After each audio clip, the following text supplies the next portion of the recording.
Hello guys! So we're here at SM Super Mall. SM Mega Mall. Kasama ko ang ang aking magandang Ate Shine. So ngayong Christmas season, dahil alam niyo na, maraming pera ang mga tao. Yes, 13th month pay. Christmas bonus. Hello, hello.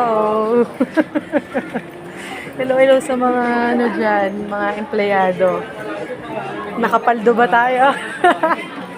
Paldo. Gusto namin yung Ano ba yan? parang ano yun eh. Kasi hindi ko maalala yung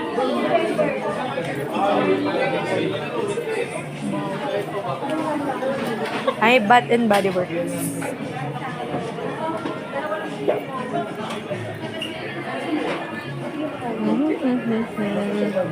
Dito kami ngayon sa Bath and Body Works. This is my sir. Thank you. Yan.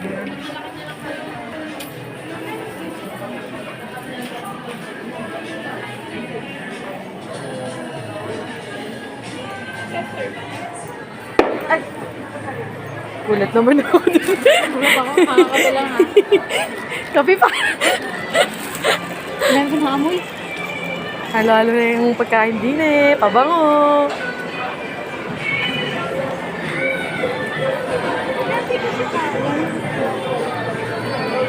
Ate Shine, anong masasabi mo dun sa mga nakatanggap ng 13th month pay? Hindi congrats, sana all. Hindi. Kung ikaw yung makakatanggap ng 13th month pay, how do you spend it? Savings agad. Walang gagastos, magsisave tayo. Okay. Ano mo masasabi mo sa mga spending habits ng mga Pilipino kapag holiday season? Wala, bala kayo, pero niya. Wow, Gastos lang bongga. ng gastos. Hindi naman pera eh. De, pero ikaw ba, ano yung parang naging culture, tradition mo kapag holiday season? Kain. Kain? Yun. Doon naman talaga ako usually gumagastos pa kain. Kaya sa mga material. That's right. Food is life. Parang hindi ka manghihinayang gumastos sa pagkain. Kain.